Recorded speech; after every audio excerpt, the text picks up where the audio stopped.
Kembali lagi dengan True Talk with new episode. Oke.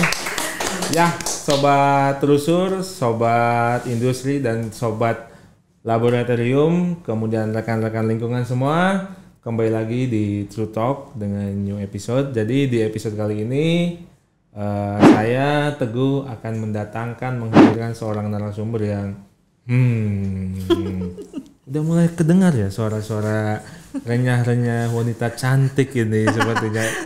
Wanita karir, beliau adalah wanita karir dan salah satu bagian dari keluarga PT Trusur Unggul Teknusa. Saya spill sedikit, beliau merupakan HSE Departemen di PT Trusur Unggul Teknusa, dan di segmen kali ini kita akan bahas tuntas mengenai K3. Apa itu K3, HSE itu seperti apa, kapan berdiri, sejarah, dan segala macamnya terkait dengan K3 atau keselamatan kesehatan kerja. Oke, tanpa menunggu lama lagi, sobat Trusur, mari kita sambut nih. Wih, selamat datang. Yeah. Saya panggilnya Sus atau apa nih? Mbak ya? Iya, boleh. Mbak Pak Sinta, oke, selamat datang di True Talk Mbak Sinta. Iya, Pak. Apa kabar? Terima kasih, luar biasa. Alhamdulillah luar biasa. Luar biasa deg-degan. Ini nih poinnya nih, deg-degan. Saya punya sesuatu nih biar nggak deg-degan. Apa tuh? Oke, Neng Bunga. Asik. Ini nih, ini bunga. Oke, ini spesial untuk Mbak Sinta. Oke. Monggo. Terima kasih. Sip. Wow. Jernih sekali. Jernih seperti masa depan. Ya, amin. Jernih dan bening. Amin. Oh, ini buat saya ya. Oke, sip. Thank you, Neng Bunga. Sip. Sini ya. Oh, sini nih. Oke. Sobat Trusur, sobat lingkungan, dan sobat industri. Jadi seperti yang tadi di awal saya bilang ya, bahwa Mbak Sinta ini adalah salah satu bagian dari HSE-nya PT Trusur Unggul Teknusa. Seperti di segmen-segmen sebelumnya, saya akan melakukan interview dengan beliau nih. Interview dejapu nggak nih? Kayak mau rekrutmen. Oke, mau rekrutmen. Ngobrol aja kali ya. Oke, baik. Wah, kalau dibilang interview. Jadi kita ngobrol singkat aja sih sebenarnya ya. Boleh, Pak. Mbak Sinta, tapi sebelumnya ini bukan Sinta Jojo yang bukan. Itu ya? Bukan. Bukan. Yang kayak gini. Beda server. Beda server. Baik. Oke, kita mulai serius. Monggo kalau mau diminum. Boleh. Oke, kita minum saya bareng-bareng ya. Pak. Boleh. Biar enggak. Biar tidak tegang. Bentar. Ini kita biar lebih chemistry-nya dapet. Saya punya satu trik nih. Apa tuh? Yang saya dapat nih, pemirsa. Kita tutup dulu, kita angkat ke sini, kita tes dulu nih. Oke, mantap. Mari, sip. Ya, alhamdulillah. Ini nggak dejapu ya yang ini ya? Kayak ada manis-manis. Oke. Mbak Sinta. Ya. Satu pertanyaan dari saya. Iya, Pak. HSE nih. Iya. HSE itu yang betulnya singkatannya tuh dari apa ya, Mbak? Sebenarnya kalau di perusahaan-perusahaan tuh ada beberapa istilah, Pak. Betul. Jadi nggak melulu HSE gitu. Ada yang bilangnya K3. Mungkin K3. Ya bahasa daerahnya bahasa Indonesia itu K3, sering kenalnya K3. K3 itu keselamatan dan kesehatan kerja. Nah, di bahasa Inggris kan jadi HSE itu health, safety, environment. Tapi ada juga beberapa perusahaan yang mereka pakai istilah SHE, safety, health, environment. Ada yang EHS, ada yang HES, ada yang HSSE, ada security-nya juga ditambah. Jadi nggak cuma health, safety, environment, tapi security-nya juga dimasukkan gitu. Jadi sebenarnya tujuannya sama. Sebutan-sebutan atau istilah itu cuman ya yang paling populer ya HSE sih biasanya gitu. Begitu. Awal mulanya itu dari K3. Dari K3 ya? Yes. Nah, kalau HSE sendiri atau K3 itu tuh sendiri sih, itu kan berlakunya secara global ya Bu ya. Betul Bang. Tidak hanya di Indonesia toh. Iya. Nah itu berdiri sejak kapan ya? Atau kapan nih si HSI ini berdiri dan mulai digaungkan gitu loh Bu Sinta? Oke, jadi kalau K3 itu sendiri itu sebenarnya tidak lepas dari perkembangan dunia industri ya Pak Teguh, di dunia secara global kayak gitu. Kalau di Indonesia sendiri itu masuknya bahkan sudah sejak zaman penjajahan Belanda. Wah, Yes. serius? Gitu. Berarti mohon maaf saya potong nih Iya, boleh. HSE ada ke Indonesia sejak zaman Belanda. Itu udah ada sebenarnya. Harusnya zaman sekarang lebih safety dong. Iya, harusnya sekarang bahkan udah mendarah daging nih. Mendarah daging. Harusnya kalau melihat Betul. dari jangka waktu HSE itu sendiri muncul gitu ya di Indonesia. Namun ya kita bisa sama-sama tahu mungkin sekarang sudah semakin lebih baik penerapan K3 itu sendiri, tapi ya belum merata ke seluruh industri ya kayak gitu. Mungkin hanya beberapa industri-industri yang dirasa resiko bahayanya itu tinggi seperti itu. Jadi kalau awal mulanya K3 atau HSI itu ada di Indonesia itu seperti yang saya tadi bilang sudah ada dari zaman Belanda nih Pak Teguh. Jadi tidak terlepas dari perkembangan industri secara keseluruhan. Pada saat zaman Belanda mereka membentuk VOC ya kan? Aku tahu itu. Terus ketahuan umurnya. Before century kayaknya ini. Yes. Jadi disitulah mulai ada perkembangan industri ya di Indonesia kita. Mulai ada pekerja gitu kan, ada proses kerja di situ, terutama ditambah lagi pada saat ditemukannya pesawat uap atau mesin uap. Revolusi industri? Iya, revolusi industri, munculnya pesawat uap, Hindia Belanda pakai di Indonesia, apalagi terutama untuk di industri gula saat itu yang paling besar. Oh iya, dulu memang ini ya, pabrik gula ya. Pabrik gula itu yang paling ya modern lah ya. Iya. Mulai pakai mesin uap segala macam, mulai banyak timbulnya kecelakaan kerja nih, karena di era itu. Iya, di era itu karena kan namanya pekerja kita pribumi semua ya.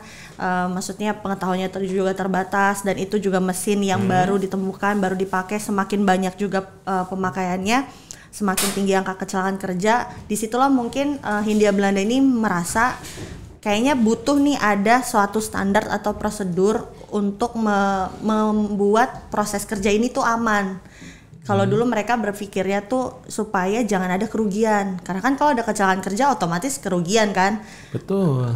Tentu saja kerugian, mereka harus ketunda waktu, belum lagi kalau ada kerusakan-kerusakan, mereka lebih fokus ke proses yang terhentinya nih awalnya. Tapi semakin berkembangnya zaman, semakin dilihat bahwa ternyata aset terpenting dalam sebuah perusahaan atau industri itu bukan lagi cuman bahan baku atau mesinnya, tapi ternyata di orangnya nih. Nah, semakinlah dibuat peraturan-peraturan atau prosedur-prosedur keselamatan yang menjaga supaya tidak banyak kecelakaan pada pekerja.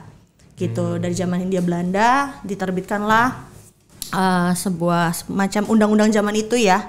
Saya nggak hafal, dan semakin mendekati ke arah tahun 1970 terbitlah undang-undang pertama kali di Indonesia, Undang-Undang Nomor 1 Tahun 1970 tentang keselamatan kerja. Nah, berarti itulah undang-undang induk ya. Iya, yang memang K3. ya real undang-undang pertama yang resmi dikeluarkan oleh Indonesia untuk mengatur terkait dengan K3 itu sendiri, keselamatan kerja kayak gitu. Nah, dari Undang-Undang tahun 1970 itulah mulai di breakdown lagi ke undang-undang yang lain, ke peraturan pemerintah, peraturan menteri yang lain, sampai ke sekarang sudah banyak sekali setiap standar-standar atau prosedur-prosedur terkait dengan keselamatan kerja di Indonesia gitu. Mulailah timbul juga SMK 3. Seperti itu sistem manajemen K3.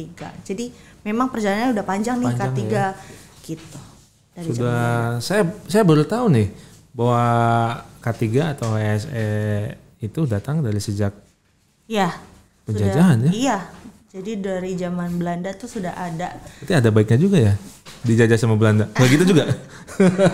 Ya, kita lihat dari sisi positifnya. Sisi positif, betul. Betul. Ada positif sama negatif ya Bu Sinta. Betul. Oke, kita kembali ke HSE, namun saya mencoba untuk mengkerucutkan gitu ya. Tadi kan tuh scoop yang luas ya, Indonesia. Nah, kita coba mengkerucutkan ke scoop perusahaan atau industri. Pertanyaan standar sih sebenarnya. Seberapa penting sih kalau misalnya HSE itu diterapkan di sebuah perusahaan? Oke. Jadi kalau ditanya seberapa penting, itu menurut saya pribadi ya sangat-sangat penting. Karena? Namun Boleh. Namun kan itu persepsi dari setiap perusahaan itu tidak bisa kita samaratakan. Cuman kalau mau ngomongin soal regulasi ini kan aturan ya yang dikeluarkan oleh pemerintah. Otomatis harusnya mau nggak mau ikut. Harus ditaati. Iya, mau kita nganggap penting nggak penting, namanya udah peraturan harusnya dijalankan. Nah itu nih penegakan peraturan inilah sebenarnya yang menjadi dasar utama kenapa harus ada HSE di perusahaan atau K3 itu di perusahaan. Dari Undang-Undang Nomor 1 Tahun 1970 itu sebenarnya sudah menyebutkan semua pengusaha wajib ibaratnya melakukan identifikasi bahaya dan melakukan pengendalian pencegahan kecelakaan kerja nih di tempat kerjanya masing-masing. Terus sekarang juga kan sudah ada di PP 50 tahun 2012 disebutkan bahwa setiap perusahaan atau pengusaha yang beresiko tinggi itu wajib melaksanakan SMK 3, sistem manajemen K3 seperti itu. Makanya sebenarnya kalau mau ngomong penting nggak penting ya itu balik lagi ke persepsi orang gitu. Tapi bukan lagi ngomongin penting nggak penting, tapi ini udah kewajiban nih. Udah peraturan, mau kita bilang nggak penting tapi pemerintah bilangnya wajib, ya harus sebenarnya dilaksanakan kayak gitu Pak. Tapi ada enggak sih Bu, misal nih dalam suatu perusahaan gitu ya, memang dia tuh menerapkan K3 tuh karena memang aware ya terkait keselamatan. Ada enggak sih yang dia menerapkan hanya dalam tanda kutip takut akan regulasi? Wah. Kalau sejauh ini saya berkarir ya betul, Pak. Betul. Berkarir ya udah lama aja. Kan dari itu tadi VOC gitu. Iya. Kalau yang saya lihat sih ada ya, masih banyak sampai sekarang tuh yang hanya menerapkan hanya takut K3 sama di perusahaan, regulasi misal. Betul, takut disidak oleh Kemnaker, di Snaker setempat kayak gitu. Jadi masih ada aja sih Pak. Gitu. Jadi perbedaannya akan terlihat ketika perusahaan yang memang menerapkan K3 itu karena aware dengan yang karena cuma takut sama regulasi aja itu akan terlihat dari budaya yang ada di dalamnya gitu. Jadi apakah hanya sekedar pemenuhan standar atau memang ada partisipasi, kontribusi, ada awareness di dalamnya. Jadi semua memang saling membuat K3 itu jadi budaya di perusahaan gitu. Itu akan kelihatan banget sih. Dan K3 ini kalau saya lihat tidak hanya kita terapkan di dunia industri ya. Artinya kalau misalnya kita sudah K3 ini mendarah daging dalam diri kita pulang ke rumah. Misalnya perjalanan pulang atau dalam tanda kutip kita bekerja di rumah ya. Itu juga bisa diterapkan kan? Iya, betul. Contoh nih saya nih lagi nyuci mobil. Kan kalau tanpa aware terkait unsur-unsur K3 itu mungkin terjadi kecelakaan kerja. Benar. Saya lagi ngelap-ngelap mobil tiba-tiba lantai licin terjatuh. Betul. Jadi K3 emang nggak cuma terbatas di industri ya Pak. Itu kalau udah jadi budaya dalam keseharian pun pasti kita akan mengaplikasikannya ya. Wah, jadi menjawab pertanyaan kedua berarti sangat-sangat penting. Tidak hanya di perusahaan atau di dunia industri tapi juga di kehidupan kita sehari-hari. Benar. Harus selamat ya. Iya harus. Kita kan pasti pengennya selamat, sehat. Dan apa tuh? Jangan sampai kita juga mencemari lingkungan. Karena kan kita pengen nih lingkungan kita juga tetap sustain nih. Kita kan supaya anak cucu kita nanti tetap masih bisa tinggalin bumi yang sehat gitu. Betul. Karena dari lingkungan pun kalau misalnya lingkungannya tercemar itu bisa mengakibatkan ketidaksehatan ya. Betul. Dari diri kita, kita juga nggak selamat. Betul. Oke, jadi sobat Trusur, sobat industri, sobat lingkungan, K3 atau HSE itu penting tidak hanya di industri tadi yang disebutkan oleh Bu Sinta, tapi di kehidupan sehari-hari pun itu sangat penting gitu. Yes. Oke. Bu Sinta. Ya. Sudah berapa lama nih di ACC tadi? 9 abad ya? Saya dari tahun 2016 sih Pak. Ya ini tahun ke-8 lah. Tahun ke-8. Ya. Oke. 7 ke 8 tahun. Tapi ini kan Trusur itu ada bergerak di bidang environmental technology. Betul. Berarti ini adalah perusahaan pertama dengan kategori seperti ini yang Bu Sinta masuki, atau sebelumnya juga pernah bekerja di bidang environmental technology? Kalau saya sebelumnya di kontraktor migas Pak. Wis, migas Kontraktor itu migas minyak dan gas. barangkali ada yang nggak tahu, makanya saya coba Iya. buka. Migas adalah minyak dan Tukang minyak lah. Oh. Ya, Kalau tukang minyak tuh berarti harus kuat di suara. Minyak, kan gitu ya. ketahuan umur lagi ya. Oh, ketahuan umur lagi. Kayaknya sekarang udah gak ada yang jual minyak kayak Oh, gitu nggak Pak. ada. Ini jokesnya bapak-bapak komplek. Betul. Jadi setelah dari kontraktor migas, saya masuk ke manufaktur food and beverage. Oh, food and Produksi beverage. food and beverage, terus pindah juga ke manufaktur atap galvanis, seng. Terus baru ke sini Oh, ke yes. Trusur Ya? Trusur perusahaan teknologi lingkungan. Teknologi lingkungan. Iya. Itu yang gitu. tadi disebutkan di HS. Iya, saya sebagai HSE officer di sini. Mantap, masya Allah, tabarakallah. Oke, kita mengkerucutkan terkait Trusur nih. Di Trusur yang perlu kita tahu ya, ada namanya safety talk. Yes. Betul ya, dan Ya, itu ada safety memang talk. undernya HSE ya. Itu Betul, salah satu itu programnya HSE. program yang diaplikasikan di perusahaan ini ya. Betul. Nah, itu bisa di spill dong. Apa sih safety talk dan seberapa besar untuk menimbulkan kesadaran teman-teman atau sobat-sobat Trusur untuk lebih aware terkait dengan HSE. Oke, jadi salah satu program di HSE Trusur itu ada yang namanya kita Safety Talk Pak. Itu kita laksanakan setiap Jumat pagi, kita diskusi terkait dengan topik-topik terkait dengan HSE ke seluruh karyawan, bahkan teman-teman yang di site pun masih bisa ikut karena kita iya? melaksanakannya secara hybrid, online dan offline. Wah. Kok oh iya kan Bapak ikut juga? Oh iya, saya di briefingnya pura-pura tidak tahu. Oh gitu. Terus Oke, sebentar. Saya punya kejutan. Ada dokumentasi terkait safety talk ya. Simsalabim. Nah, Wede. nah ini dokumentasinya. Oke. Ini setiap Jumat pagi ya? Iya, setiap Oke. Jumat pagi. Sebentar, saya mau sulap lagi. Up. Ya, sip, masuk. Lanjut Bu Sinta, silakan jelaskan apa itu safety talk. Jadi Safety Talk itu salah satu program HSE Pak Iya. di Trusur. Kenapa kita bikin Safety Talk? Karena kami manajemen merasa bahwa untuk kita menjadikan K3 itu budaya, kita harus Betul. kenal dulu.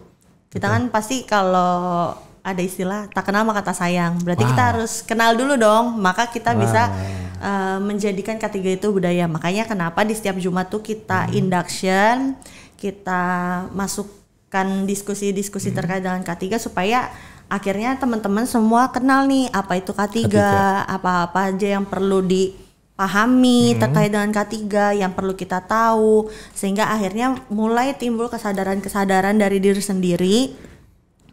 Sehingga pada saat bekerja nggak melulu harus HSE-nya tuh melototin, nungguin kayak gitu, harus ngikut.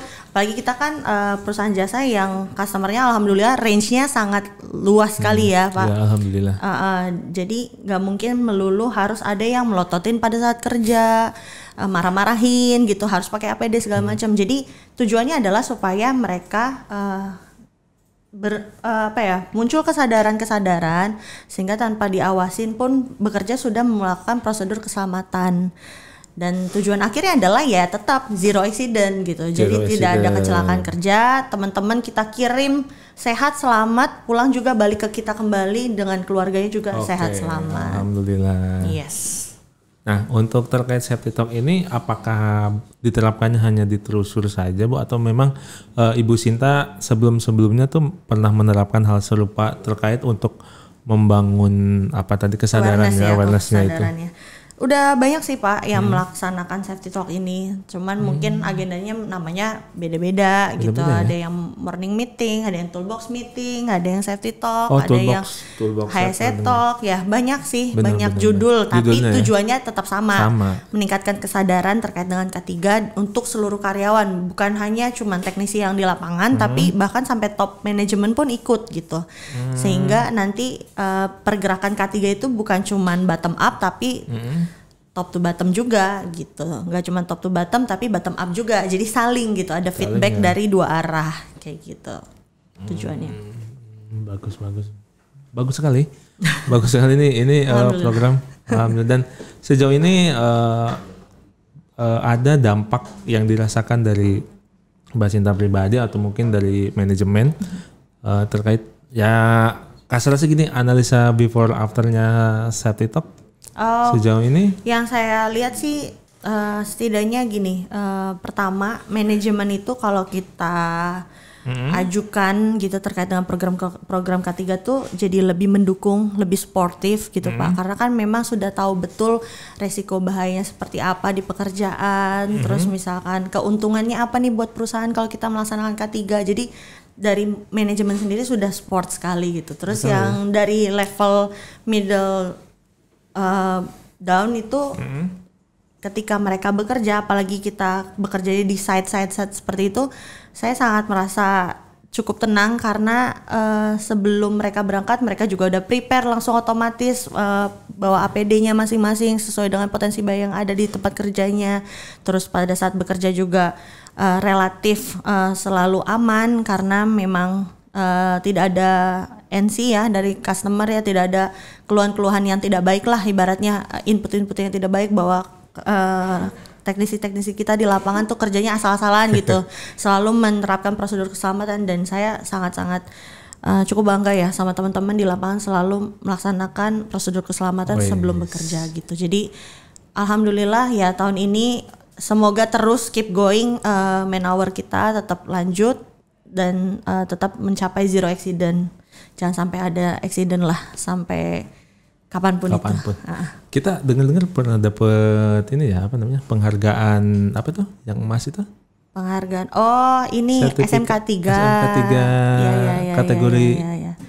Jadi kita sudah lulus audit sertifikasi sistem manajemen K3. Wih, mantap. Alhamdulillahnya masuk ke kategori memuaskan. Jadi kita berhak mendapatkan sertifikat penghargaan dari Kemenakar itu yang emas. Wah. Gitu. Ini ada dapat sertifikatnya?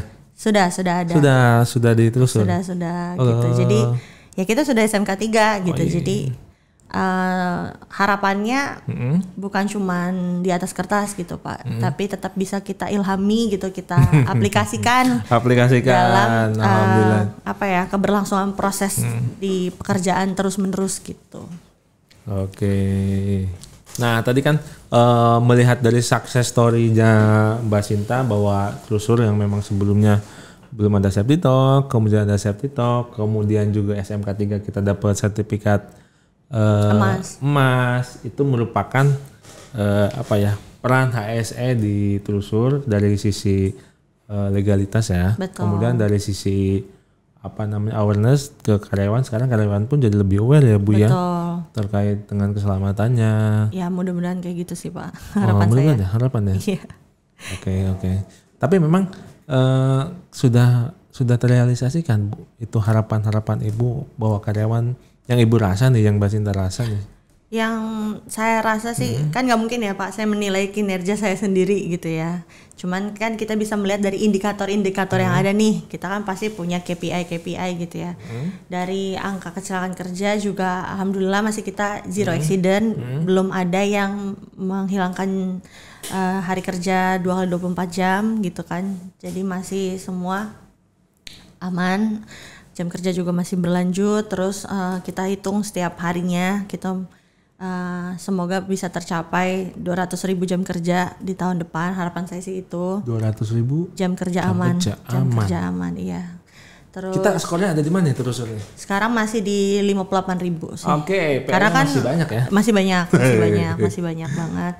Terus yang saya lihat juga dari peran aktif teman-teman sebelum ke saya itu udah mau konsultasi sama HSE, Mbak saya mau berangkat ke sini, saya bawa APD apa, terus saya butuh alat lifting, nanti pakai lifting yang seperti apa, terus harus bawa apa saja kayak gitu. Mbak saya butuh JSA untuk pekerjaan apa segala macam, kita diskusi bagusnya seperti ini, prosedurnya yang lebih amannya seperti ini. Jadi saya melihatnya sih dari situ ya, saya cukup senang karena sekarang teman-teman terutama teknisi ya yang langsung berhubungan langsung dengan resiko atau potensi bahaya di lapangan itu proaktif gitu Pak, untuk mendiskusikan hal-hal terkait dengan HSE yang non teknis tapi mereka tetap spesifik mau konsultasi dan diskusi dan prepare tentunya sebelum bekerja, dan selama pekerjaan juga nggak pernah ada komplain juga dari customer yang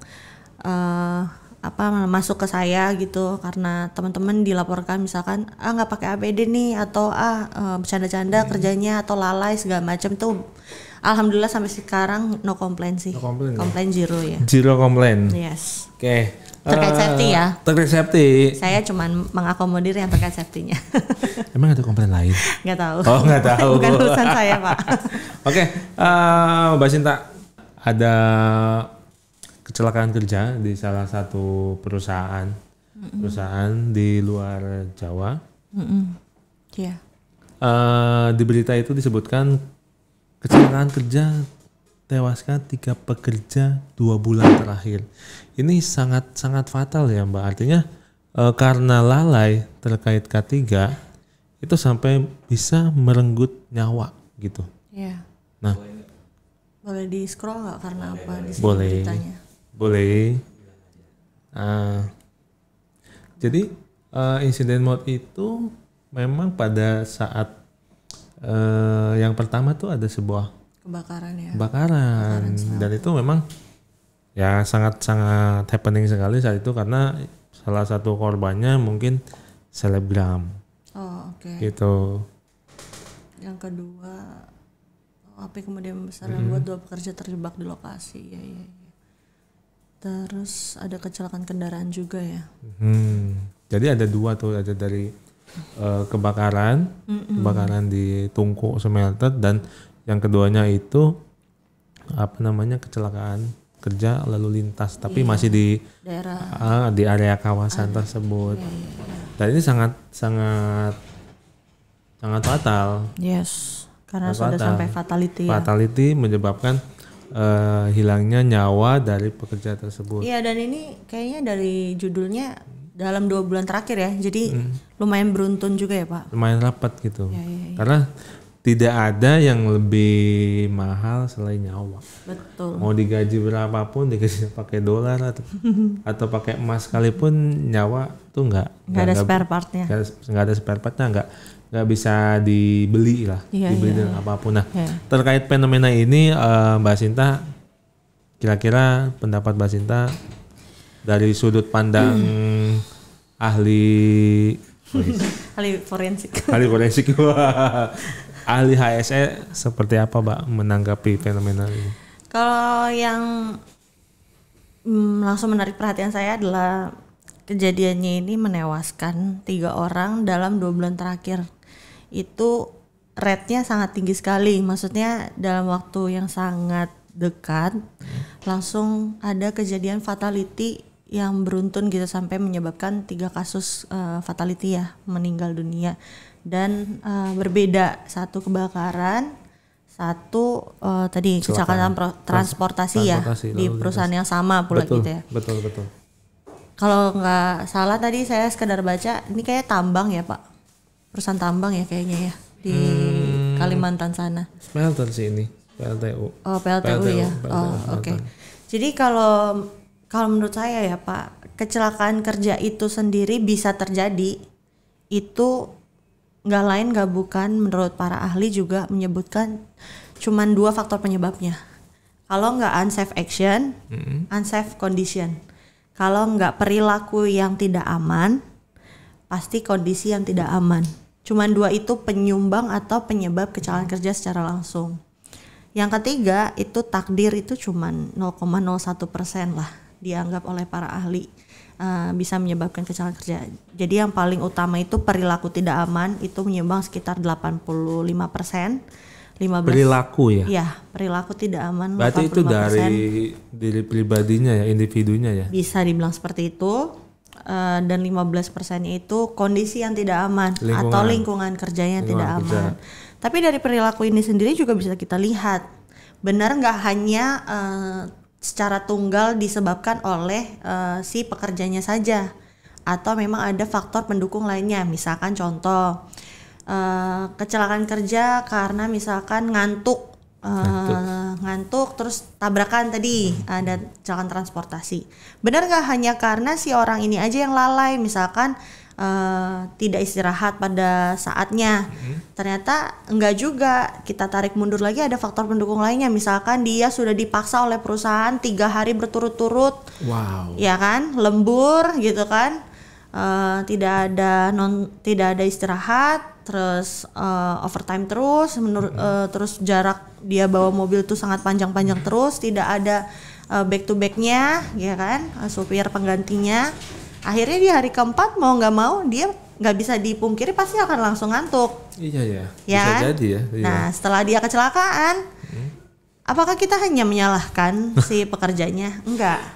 Pasti di belakang dari unsafe action itu ada faktor pendukung lainnya. Nah itu yang tugasnya K3 dan manajemen mencari tahu itu, seperti itu. Dan menurut saya tidak bisa kita selalu saat kecelakaan kerja itu menyalahkan si korban atau si pelakunya. Memang harus ada ini ya Bu ya, investigasi. Harus ada investigasi, ya, betul. Investigasi kita nggak bisa hanya semata-mata lihat dari judul berita aja. Sip, setuju, gitu. setuju. Dan yang perlu kita perhatikan adalah jangan sampai penyumbang kecelakaan kerja yang tadi saya bilang, perilaku tidak aman dan kondisi tidak aman itu kita sudah tahu di perusahaan itu, tapi kita tidak lakukan pengendalian. Wah bahaya tuh. Nah itulah fungsinya HSE di perusahaan, bagaimana menemukan atau mengidentifikasi potensi-potensi bahaya yang ada, terus kita lihat resikonya apa untuk pekerjaan, dan kita lihat nih resikonya tinggi, sedang, rendah, dan dilakukan pengendalian. Pengendalian itu ada 5 Pak, step by stepnya. Jadi hierarki pengendalian bahaya untuk mencegah kecelakaan kerja. Pokoknya tujuan K3 itu cuma 1, zero accident dan zero PAK. Itu aja. Nah, untuk mencegah ke arah sana kita udah tahu nih ada potensi bahaya, resikonya apa. Kita harus melakukan pengendalian. Itulah tugas dari manajemen atau perusahaan. Pertama, bahaya itu 1, kita lakukan eliminasi. Bisa nggak kita eliminasi? Yang kedua, substitusi. Yang ketiga, rekayasa atau engineering. Yang keempat, administrasi. Terakhir, APD. Contoh misalkan, kita ada mesin yang sangat bising sekali. Nah, bising itu kan bisa menyebabkan gangguan pendengaran. Akhirnya kan jadi kasus penyakit akibat kerja, gitu kan. Bahkan dari bising juga bisa menyebabkan kecelakaan kerja karena orang nggak bisa dengar instruksi. Iya, instruksi, akhirnya mungkin nggak lihat ada forklift lewat jadi ketabrak, gitu kan. Bahaya. Nah, dengan bising ini kita udah tahu nih ada potensi bahaya bising di perusahaan. Resikonya tadi bisa PAK, gangguan pendengaran, bisa kecelakaan kerja, injury, seperti itu. Nah, pengendaliannya kita lihat dari hierarki lagi. Pertama, bising itu bisa kita eliminasi nggak? Contoh, bisa nggak mesin itu kita hilangkan? Mesin yang mengeluarkan bising itu kita hilangkan. Kita nggak pakai mesin itu, contohnya. Oh nggak bisa. Kalau nggak pakai mesin itu berarti artinya kita nggak kerja dong. Nah, turun lagi nih, kita ke substitusi. Mengganti. Dari eliminasi, substitusi, ganti. Bisa nggak kita ganti ke mesin yang lebih tidak mengeluarkan bising? Nah, kalau itu bisa dilakukan lebih baik, langsung selesai tugas kita gitu. Tapi kalau nggak bisa disubstitusi juga, karena misalkan hanya satu-satunya mesin ini yang bisa dipakai untuk pekerjaan kita turunin lagi, kita rekayasa atau engineering. Bisa nggak sih bising itu kita buat sedemikian rupa supaya bisingnya nggak keluar mengganggu si pekerja. Contoh misalkan dibuatkan ruangan khusus, dibuatkan peredam, dibuatkan cover. Nah setelah itu perlu nggak dilakukan tindakan pengendalian administrasi lagi. Misalkan administrasi itu jam kerja diatur. Misalkan nggak boleh orang terus-menerus di area yang bising, cuman maksimal dikasih waktu 15 menit. kayak gitu harus keluar nanti masuk lagi atau dibuatkan roster seperti itu atau dibuatkan papan-papan pengumuman di sini ada bising silahkan masuklah ke pengendalian selanjutnya pakai APD yang kita paling terkenal itu pasti kan kalau K3 APD aja gitu kan padahal APD itu sebenarnya hanya upaya pengendalian terakhir gitu. Jadi kalau yang saya lihat dari kasus ini sangat disayangkan ada kasus fatality dalam 2 bulan langsung berturut-turut. Dan sepertinya tidak ada tindakan proaktif untuk melakukan investigasi supaya dicegah untuk terjadi kecelakaan selanjutnya dan tidak ada tindakan proaktif juga dari manajemen supaya jangan sampai ada muncul kecelakaan kerja lagi setidaknya tidak dalam jangka waktu yang dekat. Makanya itu sering saya sampaikan ke teman-teman pada saat safety talk. Pada saat ada kejadian apapun, baik di kantor maupun di lapangan, tolong sampaikan ke manajemen maupun HSE. Supaya apa? Supaya kita bisa sama-sama cari tahu penyebabnya apa, pengendalian yang harus kita lakukan tuh gimana, dan tidak terulang lagi di kasus-kasus atau di proyek-proyek yang lain gitu. Jadi tidak ada kasus yang berulang. Seperti itu. Ya, tadi yang Mbak Sinta sampaikan tuh dari mulai tahapan apa Mbak sampai ke apa itu? Tadi hierarki pengendalian itu bahaya. Itu ada ini bukan yang ada jinglenya bukan sih? Saya bikin sendiri sih Pak. Tapi nggak apa-apa. Itu memang salah satu apa ya treatment psikologis. Yes. Treatment psikologis biar teman-teman di industri cepat ingat terkait itu. Coba nih sobat rusur, sobat industri dan sobat lingkungan. Silakan jinglenya tuh keren. Jadi kalau kita ngomongin K3 pasti nggak lepas dari satu cari tahu bahayanya apa, terus resikonya gimana untuk pekerja, terus pengendaliannya harus gimana. Nah, pengendalian itu harus kita mulai dari hierarki pengendalian paling tinggi. Nah itu. Nah supaya gampang ingetnya dulu waktu saya kuliah tuh ada dibikinkan lagu Pak supaya inget urutannya. Jadi nggak melulu hanya ngomongin soal APD. Jadi dari eliminasi, substitusi, rekayasa, administrasi, terakhir pakai APD. Jadi APD itu harusnya terakhir gitu. Ya? Jadi jangan cuma kita melulu pakai APD doang, harusnya justru kita lakukan tindakan pencegahan lainnya, pengendalian bahaya lainnya sehingga bisa mencegah kecelakaan kerja itu sendiri. Oke. Keren nih jinglenya, lagunya dari HSE untuk teman-teman, untuk sobat rusur dimanapun yang akan lebih aware ya itu tadi ya. Iya, biar mudah diingat. Mudah diingat ya. Iya, Pak. Keren treatmentnya. Oke, di sosial media kami di Trusur nih di IG kita. Yes. Itu ada kita pernah ini memperingati apa yang namanya bulan ketiga. Bulan ketiga nasional ya, teman-teman semua sobat Trusur, sobat lingkungan dan sobat industri. Nah, kebetulan nih kita ada pakarnya HSE di Trusur, Ibu Sinta yang dimuliakan. Nah, terkait bulan ketiga nih Bu.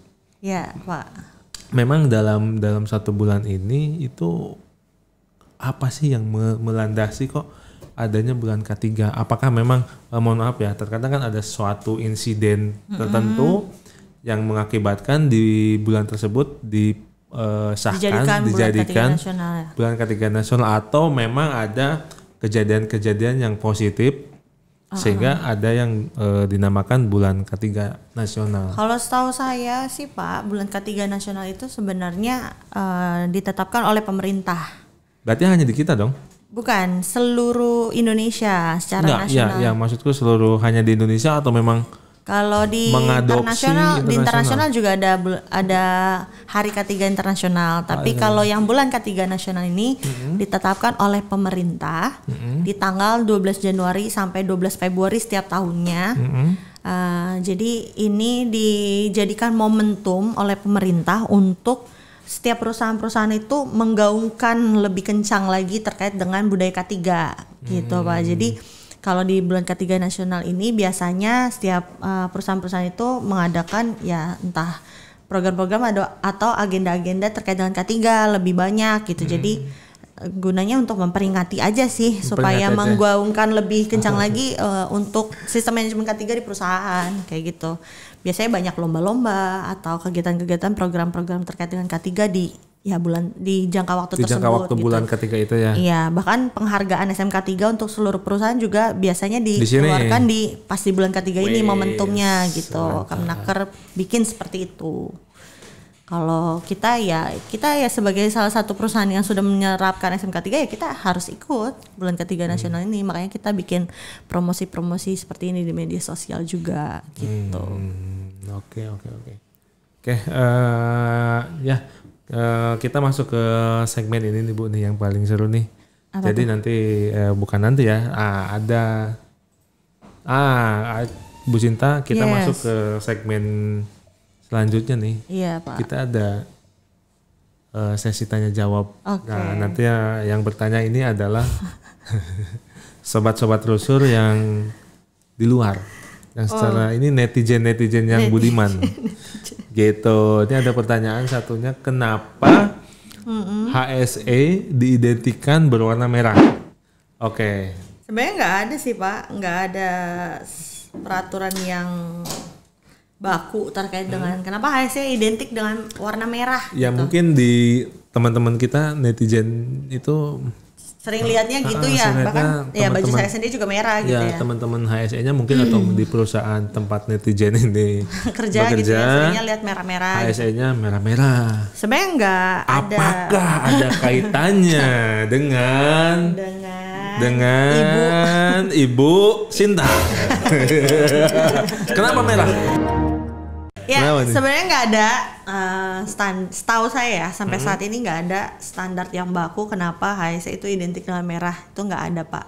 Bahkan bebas aja sih sebenarnya kalau di perusahaan-perusahaan mau bikin HSE itu lambangnya kuning, hijau, pink bahkan sekalipun gitu, itu nggak ada salahnya, nggak masalah gitu. Cuman ini semacam peraturan yang tidak tertulis aja gitu supaya untuk lebih memudahkan bahwa pada saat di lapangan kalau mau cari orang HSE ya lihat yang helmnya merah atau bajunya merah gitu.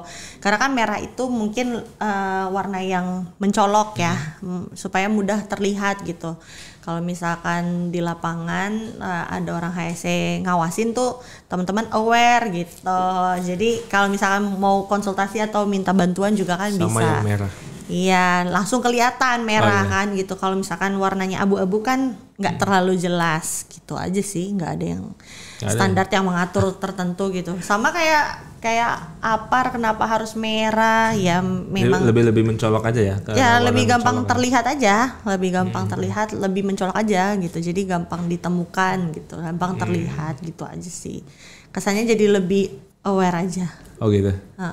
Jadi memang merah identik dengan tempat kita mengadu ya? Iya, enggak. Merah kan berani gitu berani. Kesannya. Jadi kayak ya gitu aja. Jadi mungkin dapat saya simpulkan kenapa identik dengan merah HSE karena hanya lebih kepada mencolok ya supaya mudah untuk dilihat dan dicari ya. Itu aja. Itu aja nggak ada standar yang gimana. Oke, next. Nah ini nih. Kalau ingin menjadi HSE, kuliah jurusan apa ya? Ini sepertinya sudah mulai HSE ini.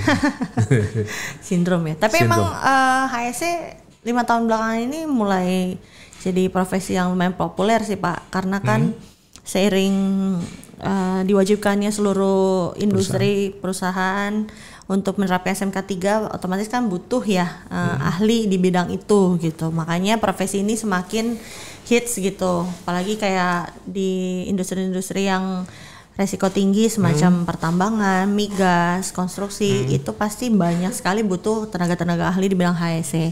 Nah, untuk menjadi seorang HSE itu sebenarnya nggak ada jurusan khusus sih Pak. Bisa semua jurusan, itu all jurusan tuh boleh. Kenapa saya bilang begitu? Karena dari Kementerian Ketenagakerjaan saja untuk melakukan untuk boleh diikut sertakan dalam kegiatan training pelatihan calon ahli K3 umum saja itu nggak ada mempersyaratkan harus di jurusan tertentu.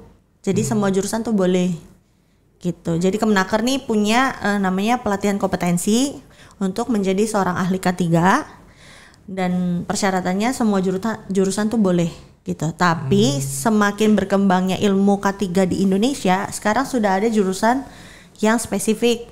Ada namanya jurusan Keselamatan dan Kesehatan Kerja atau K3. Sudah ada. Dan gitu, ada Bu. fakultas juga, ada fakultas yang bahkan sudah ada fakultas K3 sendiri, juga ada departemen sendiri. Ada yang masih masuk ke dalam peminatan. Kalau saya sendiri, saya jurusannya Kesehatan Masyarakat. Kesmas. Peminatannya Kesmas, peminatannya K3. Nah, tapi yang saya dengar di universitas-universitas lain kayak di UI sendiri sudah ada bahkan khusus jurusan K3 sendiri, nggak cuma peminatan, bahkan sudah ada departemen, divisi atau fakultas sendiri terkait dengan K3. Jadi udah sangat banyak pilihan jurusan yang mengarah ke K3. Tapi kalau misalnya udah terlanjur nggak kuliah di K3, ya ikut aja pembinaan calon ahli K3 umum di Kemnaker. Itu ada pelatihan kompetensinya gitu. Jadi pada dasarnya semua jurusan pun bisa ya. Boleh. Semua jurusan bisa untuk menjadi HSE. Boleh, bisa. Boleh bisa, ya. Bisa. Tidak spesifik. Tidak spesifik. Oke, next nih ada pertanyaan lagi nih. Syarat apa nih? Syarat menjadi K3 selain kuliah, apakah ada sertifikasi khusus? Itu yang tadi ya? Iya. Ada. Kenapa? Iya, mungkin Syarat ya. menjadi HSE. Syarat menjadi Iya. HSE. Sebenarnya kalau di peraturan, kita balik lagi ke peraturan regulasi, itu setiap perusahaan wajib mempunyai ahli K3 umum. Itu wajib. Minimal. Wajib, Bu. Wajib. Kalau misalnya mohon maaf nih perusahaan-perusahaan yang sekarang kan banyak nih ya perusahaan-perusahaan startup yang mungkin let's say karyawannya cuma 10 atau 20. Oke, saya tambahkan wajib untuk orang yang untuk perusahaan yang sudah menerapkan sistem manajemen K3. Wajib untuk perusahaan yang sudah tersertifikasi dan menerapkan SMK3. Namun kalau misalnya mereka masih develop, masih mengadopsi SMK3 dan belum ada orang yang spesifik atau khusus di bidang K3 atau HSE, itu nggak apa-apa, nggak masalah. Nah, syarat untuk menjadi K3 itu atau HSE itu ya harus mengikuti pelatihan kompetensi yang tadi dari Kemnaker. Calon yang paling basic itu ahli K3 umum. Nah, nanti ketika sudah masuk ke industri yang spesifik, itu biasanya ada lagi Pak pelatihan-pelatihan seperti ahli K3 migas. Saya juga dulu pernah ikut sih K3 migas level pengawas, karena waktu itu saya bekerja di bidang migas. Ada juga ahli K3 konstruksi, ada juga pelatihan ahli K3 listrik. Nah, balik lagi ke industrinya, perusahaannya itu bergerak di bidang apa. Nah, makanya nanti dilihat berarti dia kebutuhannya punya orang yang berkompetensi di bidang apa gitu, ahli K3 apa. Itu ada semua di Kemnaker semua. Kayak gitu. Oke, sobat terusur, sobat lingkungan dan sobat industri. Jadi tadi ya untuk syarat menjadi HSE itu memang ada pelatihan-pelatihan khusus ya. Iya, tergantung industrinya apa. Tergantung dari sektor industri ya. Iya, nanti dapat surat SK, SK ahlinya oleh Kemnaker. Nah, kita biasanya ngikutin pelatihannya dari lembaga sertifikasi yang udah ditunjuk oleh Kemnaker gitu. Oh, oke. Jadi jelas ya, sobat terusur. Namun apabila memang ada yang perlu ditanyakan terkait HSE lebih dalam, mungkin Mbak Sinta open ya untuk sobat terusur semua. Dipaksa open. Bisa nanti ada IG kan, IG atau ada. Mungkin bisa DM Mbak Sinta atau ke IG terusur aja. Boleh. Nanti IG terusur. Ini ada di sini nih, mana? Oh ini. Okay. Ada IG terusur, ada juga websitenya dari terusur. Nanti silakan teman-teman sobat terusur, kemudian sobat lingkungan dan sobat industri untuk bisa mengunjungi sosial medianya terusur, membahas atau ada hal yang perlu ditanyakan terkait dengan K3, ada di Mbak Sinta. Iya. Ya, aman. Ataupun mau datang langsung bisa, boleh ingin bertemu setelah menonton Tutok ini, ketemu, wah ini penasaran nih sama Bu Sinta, ketemu langsung, datang langsung ke Cibubur ke kantornya terusur. Boleh sih. Boleh sekali ya. Apalagi kita kan sering ini ya Pak. Sering apa nih? Sering nyari-nyari safety man untuk di project gitu. Wah, kan. Ini. Karena kan terusur ini bergerak di bidang jasa juga kan. Selain manufaktur juga, boleh. Ada bergerak di bidang jasa. Kita apa namanya range customer kita kan juga sangat luas ya, dari ujung selatan ke ujung utara, Sabang sampai Merauke. Nanti dari saya Sabang coba. sampai Merauke. Nah kadang kan ada beberapa project yang harus wajib kita awasin secara langsung dan Betul, nggak betul. bisa melulu harus saya gitu. Jadi kita sering juga nyari freelance untuk safety officer, untuk di site. Biasanya kita cari anak daerah gitu. Ini apa namanya, safety officer. Iya, safety Oke officer. guys, ini info lowongan kerja ya, tolong di spotlight ya ini Jadi ya. kita Safety cari officer. yang siap dikirim ke berbagai daerah di Indonesia. Gitu. Tentunya punya jiwa petualang ya. Iya, satu itu. Yang kedua wajib udah ahli K3 umum sih. Oh, syaratnya itu aja, cuma 2. Iya. Biasanya kan kalau saya ngelihat di tetangga tuh syarat-syarat mencari kerja itu lulusan ini, Nggak usah. tinggi badan, usia, Nggak usah Pak. bisa mengendalikan angin, mengendalikan api, mengendalikan ini. Wah, banyak sekali tuh biasanya syarat-syaratnya. Kita cuma cari yang sudah tersertifikasi ahli Sudah K3 umum tersertifikasi oleh K3 umum. Kemnaker ya, bukan yang BNSP. Terus ya yang mau dikirim aja di Oke. daerah-daerah pada saat proyek kita berlangsung untuk ngawasin. Tetap Oke. nanti monitoring dari saya Dari di Bu Sinta ya, kantor oke. gitu. Sip. Nanti coba saya sisipkan di deskripsi ya. Ini kan informasi yang penting nih bagi sobat industri. Oke, sobat terusur, sobat industri dan sobat lingkungan, tak terasa kita sudah mulai di penghujung acara nih. Waduh, kali ini pembicaranya daging semua nih sama Bu Sinta nih dari HSE. Karena ini episode yang spesial HSE. Yes. Jadi nanti closingnya nih saya minta bantuan dari Bu Sinta untuk closing nih. Karena begini, coba terusur, Bu Sinta tuh punya jargon yang sangat menghentak, membangkitkan semangat nih, membakar semangat. Gimana? Nggak apa-apa kalau mau minum dulu atau mau persiapan, tarik napas, Enggak. inhale, exhale, cukup. Oh, mau di jargon biasa. Jargon biasa. Jadi gini, kita di Terusur setelah selesai safety talk, itu kita ada jargon khusus supaya tetap semangat terus, tetap gimana ya, on power terus lah. Walaupun kerja capek, tetap pikirannya tuh gimana caranya supaya sehat selamat, pulang sehat selamat gitu. Amin. Jadi kalau saya kasih tahu ke teman-teman tuh, Boleh. kalau saya panggil Terusur Unggul Teknosa, teman-teman jawab think safety, act safely, gitu. Jadi kalau selesai safety talk biasanya jargonnya itu. Boleh dilakukan di sini. Mungkin saya yang ini ya, saya yang bilang terus atau Mbak Sinta deh ya. Aku Mbak Sinta bilang terus Unggul Teknosa, nanti teman-teman think safety berikut saya. Think safety. Think Think safety, act Act safely. safely. Kakinya dihentak bumi Iya. atau diangkat kakinya di ke bawahin. Dilempar juga. Oh, dilempar. Oke. Saya hitung mundur ya. Iya, siap. Oke, siap. 3, 2, 1. Terusur Unggul Teknosa. Think safety, act safely. Jadi biasanya kita kayak gitu. Oke, terima kasih.